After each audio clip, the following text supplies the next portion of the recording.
all I can say is I just want to thank the police from Beeston and Victim Support for everything they've done, because without them I definitely wouldn't be here today. Hi, so my name's Colin Thompson. I'm profoundly deaf, and I'm here today because I wanted to explain to you about my story, what's happened to me, linked to being a victim, and the support I got with Victim Support, who helped me. I do a bit of sign singing and a bit of sign poetry, and sometimes I'll put this online on my Facebook to share with people, share expression things. And then there was a person who was always liking my things. Anyway, we started to have a chat through Facebook Messenger. My world changed after this, because this was the first time that someone wanted to contact me, and I've never felt like that for a long time. She was saying things, you know, she visited her mother in Ghana, but originally she was from America, so she'd fly and try and visit her. And within 2 weeks her mother had passed away. So this carried on. I thought that it seems legitimate sort of thing, so I felt a bit more happy and confident, and this connection made me feel like the future was bright. You know, you could think about maybe the marriage, or she moved here, you know, I'm deaf, she's hearing about how we're going to communicate. Said, oh, would you teach me sign language, and you know, we can learn together. So after I was in the cafe with a good friend of mine, I received a photo when I was with them.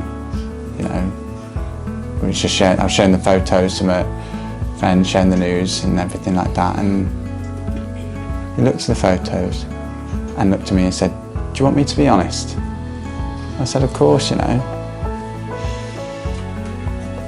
He said to me, this is fake. And then obviously my world was just shattered, just changed. You know, it felt like I'd let my mother down,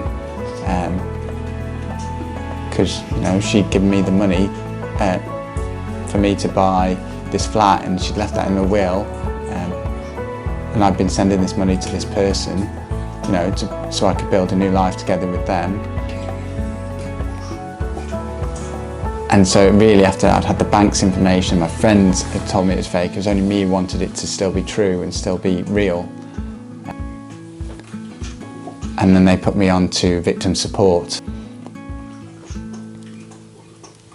So in the end, I just, you know, I explained my story to one or two people, and they've been through the same. And I realised, hang on, I'm not the only person who's been a victim of romantic fraud. So I went back to Victim Support, had regular meetings with them, and we communicated through text, just like with booking times and appointments. And of course, some days, because of my mental health, it deteriorated so much I didn't want to see them, I was struggling to cope. But when they did come, the sessions were positive. Still today, even now, I have support, you know, even though the scam's finished, but you know, you're left with the emotional damage and the scarring that's of thinking that it's real. You know, the lady from Victim Support, she could see things that I couldn't see. You know, I blame myself, and it was all, you know, thinking it was me, and she was like, no, you know, you're not the only one. And without their support they've given me, you know, I've started to be, you know, more positive. You know, I've got this hoodie that says, this isn't the end. So, but now, you know, I'd recommend Victim Support. You know, their services are accessible to deaf people.